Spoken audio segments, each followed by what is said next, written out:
Finn Maguire, Isla Quinn, and Declan Ward. Three names that once meant nothing outside the dark alleys of Glasgow. But together, they built Scotland's most feared criminal empire, the Calder Street Crew.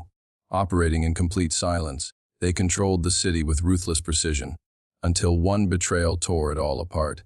This is the untold story of how power, paranoia, and ambition turned Glasgow's streets into a war zone. Welcome to inside Scotland City's most dangerous gang. In the heart of Glasgow, beneath the surface of its cultural charm and architectural grace, a darker world was quietly taking root. While tourists admired the Gothic cathedrals and locals bustled through city streets, an invisible war was being fought in silence. It began quietly, as most things of this nature do. Petty crime, turf disputes, and untraceable disappearances barely made headlines in the early years. But beneath it all was a growing structure, silent, methodical, and ruthless. The name whispered in underground bars and back alley betting houses was always the same, the Calder Street Crew. It started in Govon Hill, a place already marked by poverty, high crime rates, and a community that had learned to look the other way. At the center of it all was Finn Maguire, a former amateur boxing champion whose promising future was shattered after a violent brawl in Prague ended in a suspension and a ruined reputation. But Finn wasn't the type to fade into obscurity. Instead of fighting in rings, he turned his attention to Glasgow's underworld, using his iron will and charisma to pull together a rag group of thieves, hustlers, and outcasts. He didn't need them to be loyal.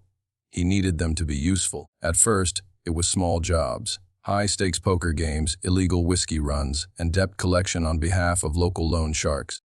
Finn proved he could be both violent and fair, depending on what the situation required. What separated him from the average thug was vision. He wanted something bigger than street power. He wanted infrastructure, networks, longevity, and slowly, he built it, using Calder Street as his central artery. The street itself was unassuming. Row houses, corner shops, kids playing on bikes. But inside its buildings, operations were being fine-tuned like clockwork. There were lookouts positioned at both ends of the street who appeared to be ordinary pedestrians. In truth, they relayed coded signals about police activity. Behind a bakery, there was a concealed door that led to a basement, which doubled as an informal interrogation room. No one outside the gang knew the full layout of Finn's operation. It was compartmentalized by design, so if one piece failed, the rest wouldn't collapse. But what really allowed the crew to grow was how well Finn kept them invisible. They weren't like the flashy London gangs showing off cars and watches on social media. Calder Street Crew members didn't post. They didn't speak unless necessary. They didn't mark territory with graffiti. Their presence was known not by symbols, but by silence. If you heard nothing, you were in their territory. By the time law enforcement began to notice a pattern, missing persons with ties to gambling, unregistered firearms found near crime scenes, and whispered names of enforcers, Finn had already expanded operations into the Port District. The crew had quietly bought out 2 warehouse owners and used the properties to store shipments from Amsterdam and Belgium. Among the freight were counterfeit goods, military-grade knives, and occasionally, high-end vehicles with altered VIN numbers. Despite how far the gang had come, their name remained absent from formal investigations. Police suspected that Finn had someone on the inside, maybe not a high-ranking officer, but someone who could delay search warrants or misfile reports. There was a chilling efficiency to how close they came to being caught, yet always managed to stay just out of reach. One of the earliest cases that raised red flags was the disappearance of a small-time bookmaker named Jerry Drummond. He operated out of a chip shop and owed money to several people, but his debt to the crew was different. Witnesses last saw him being pulled into a van by 2 masked individuals. The van was later found burned near the outskirts of the city. No body was ever recovered. All that remained was a scorch mark on the road and a clear message, "You don't cross the Calder Street Crew." As word of the crew's reach spread, people became more careful, both the public and the police. Shopkeepers paid protection without complaint. Rival dealers moved to Edinburgh. And within the dark arteries of Glasgow's criminal world, one truth became clear: Calder Street wasn't just a location. It was the heartbeat of something much more dangerous. While Finn Maguire was the face and force behind the Calder Street Crew, The true strength of the gang lay in its structure. A hidden machine with specialized parts, each more dangerous than the next. Unlike other gangs that relied on muscle alone, Finn built a network of professionals who operated like a covert unit. Every member had a purpose. Every move was rehearsed. Their power didn't come from chaos. It came from discipline and control. This became especially clear during what would later be known by investigators as the ghost operations. The term, ghost, wasn't just a nickname. It was an accurate description of how the crew operated. Police surveillance turned up nothing. Phone taps revealed silence. Social media, non-existent.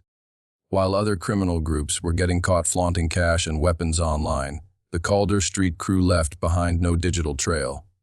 Their secrets were kept offline. Their messages passed through handwritten notes, burner phones, and face-to-face contact in noise-heavy areas like nightclubs or train stations. The master architect of this invisibility was Isla Quinn, once an intelligence officer for the British Army. She vanished from public records after an internal scandal involving a compromised mission in the Balkans. No official charges were filed, but her career ended in disgrace. That didn't bother Finn. He saw potential. Isla was brought in not just for her tactical mind, but for her ability to build systems that couldn't be traced. She designed escape routes using subway tunnels and maintenance shafts. She mapped out CCTV blind spots across the city and created rotating schedules to avoid detection patterns. Whenever a job was about to go down, a drop, an exchange, a warning, she knew exactly where the police would be and, more importantly, where they wouldn't. She rewired the crew's entire approach, turning them into phantoms. If something went wrong, Isla had a plan for extraction. If someone was caught, she'd already arranged a lawyer and backup story before the arrest even happened. But intelligence alone wasn't enough. The crew rise was also powered by money, and for that, Finn turned to Declan Ward. Declan had never fired a gun or held a knife, but in many ways, he was the most dangerous of them all. A brilliant computer programmer with a background in cryptography, Declan was a former university lecturer who had been dismissed after an embezzlement scandal involving research grants. Like Isla, he had no place in the legitimate world anymore. And like Finn, he had a deep resentment of authority. Declan managed all of the crew's financial systems. He built fake companies, routed funds through offshore accounts, and developed encrypted platforms where deals could be negotiated without leaving a trace. If you owed the crew money, you didn't even have to hand over cash.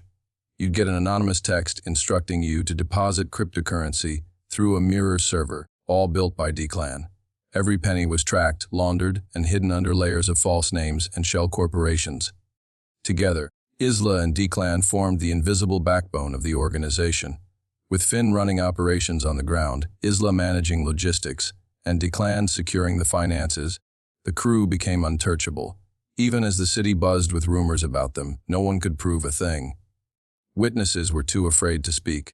Businesses paid their dues on time, and the police had nothing more than theories. What truly separated the crew from others was the precision with which they silenced threats. There were no messy killings or dramatic street shootouts. When a rival gang began creeping into their territory, the Calder Street Crew responded not with bullets, but with sabotage. One rival leader was caught in a web of fraudulent financial records and was later imprisoned for tax evasion. Another simply disappeared, last seen boarding a bus to Dundee. His apartment was later found cleared out, rent paid months in advance, as if he had vanished voluntarily. Over time, the legend of the ghost operations took hold. Criminals across Scotland began speaking in hushed tones, warning newcomers not to provoke the street with no shadows. Law enforcement grew increasingly frustrated, knowing a massive criminal empire was growing in their own backyard, yet powerless to stop it. No one could infiltrate them. No one could even find them. They were everywhere and nowhere, just like ghosts. In early 2022, the unshakable foundation of the Calder Street Crew began to show its first real cracks. After nearly a decade of silence, control, and untouchable power, a single mistake by a low-level associate triggered a chain of events that would unravel years of carefully laid secrecy. The man at the center of it all was Liam Fraser, a 24-year-old courier who had been part of the crew for only a year. He wasn't important. He wasn't trusted with major tasks. But that's what made the mistake so damaging. No one expected anything valuable to be near someone like him. Liam had been stopped at a routine traffic checkpoint in the east end of Glasgow. His car wasn't flagged, his plates were clean, and he didn't have any contraband in the trunk. What caught the attention of the officers was his nervous behavior. He kept checking his mirrors, stumbling over simple questions, and gripping the steering wheel with sweating hands. When asked to step out of the vehicle, Liam complied, but hesitated just a moment too long. That was enough. The officers searched the car and discovered nothing of significance at first glance, but a routine inspection of the gear shift revealed a small panel that had been slightly loosened. Inside, tightly wrapped in tape, was a USB drive. The officers logged it as evidence, not expecting much. What they uncovered from it would blow the case wide open. The USB wasn't password protected or encrypted, which investigators found odd, but its contents were overwhelming. There were floor plans of port warehouses, encrypted keys for cryptocurrency wallets, lists of names with attached code names, and even scanned documents showing bribes made to specific officials. Most alarming of all were the schedules, exact delivery times of illegal shipments, transfer windows for money laundering, security rotations for crew-controlled buildings. Liam was immediately taken into custody and held without bail. Despite his low-level status, it was clear he had been unknowingly carrying a blueprint of the gang's operations. Analysts believed that someone had hidden the drive in his car to avoid a more targeted police raid, assuming Liam was too far off the radar to be stopped. But that one assumption proved fatal. The revelation caused a frenzy behind closed doors. Scotland's Crime and Drug Enforcement Agency initiated a task force, and several high-ranking officials were placed under internal investigation based on the leaked documents. Finn Maguire's name, for the first time, appeared on official criminal intelligence reports. Isla Quinn was named as a person of interest. Declan Ward's financial movements were flagged across multiple bank networks.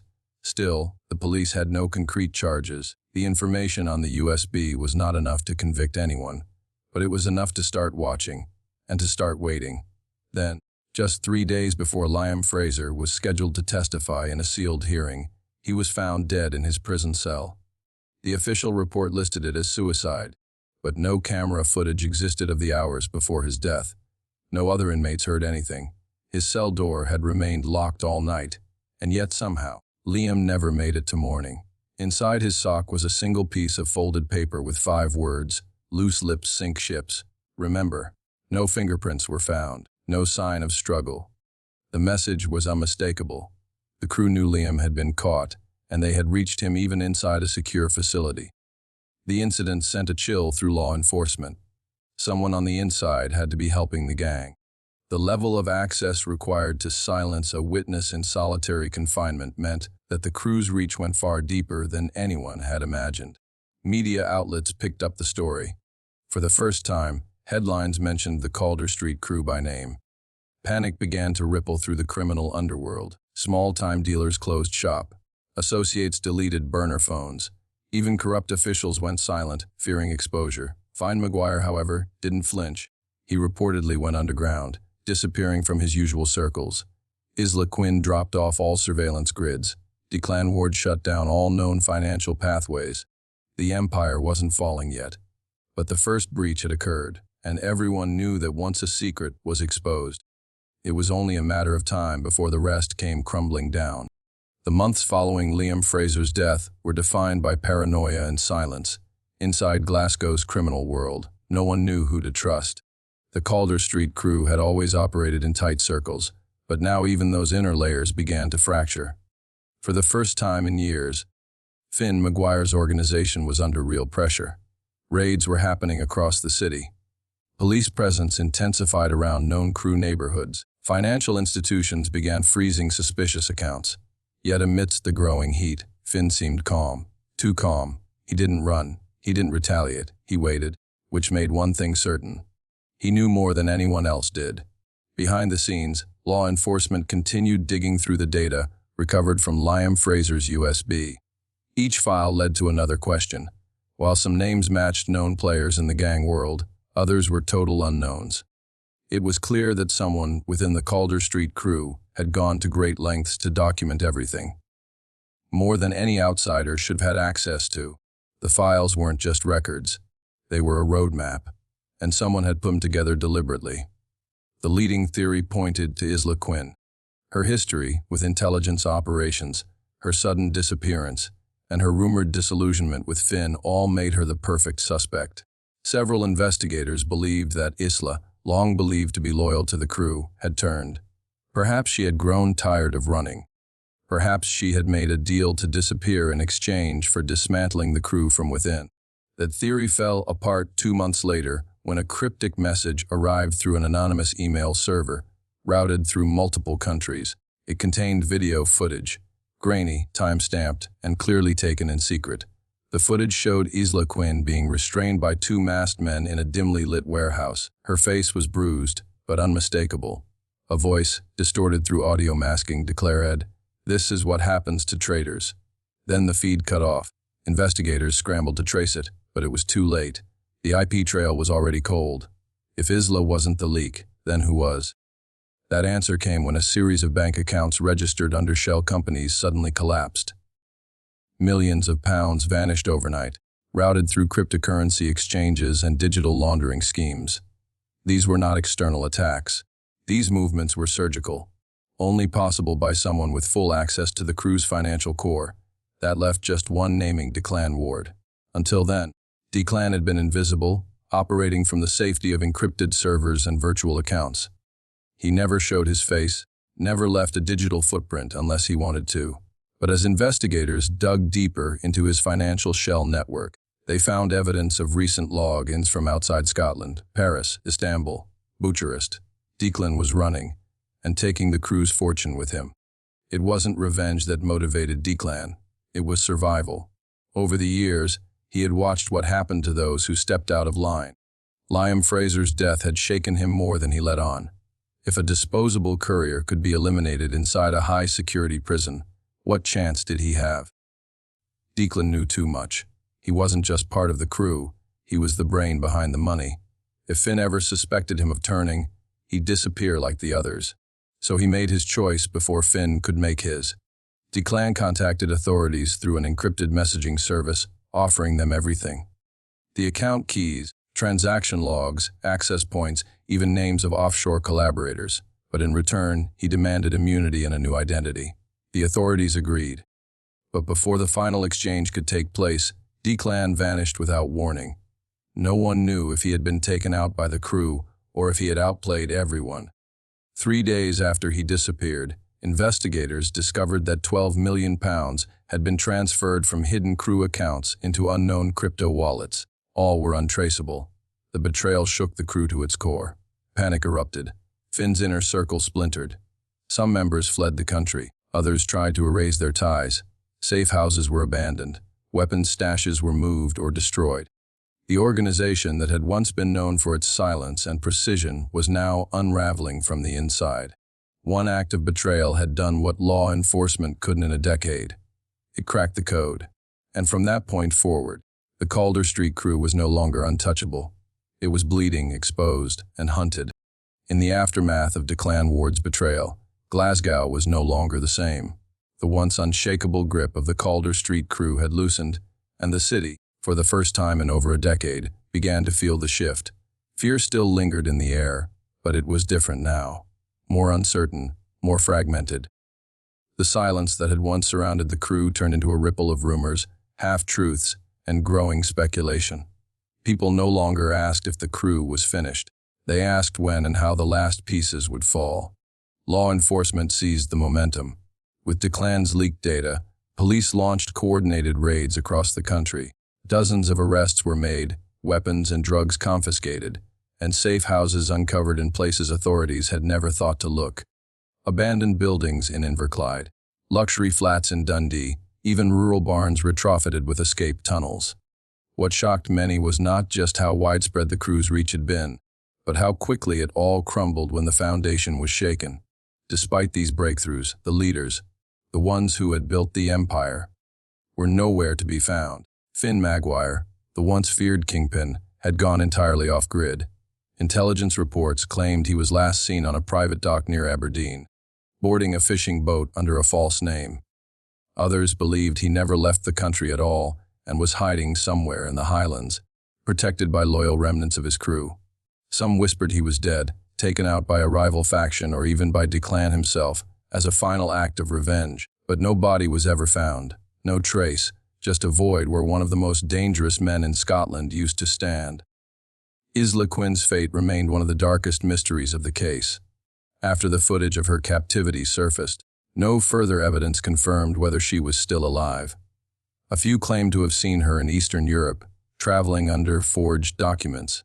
One unconfirmed sighting placed her in a quiet Croatian village near the coast, but without proof, it was impossible to know if she had escaped, been released, or executed. Theories circulated online. Some suggested she had turned against the crew and been punished.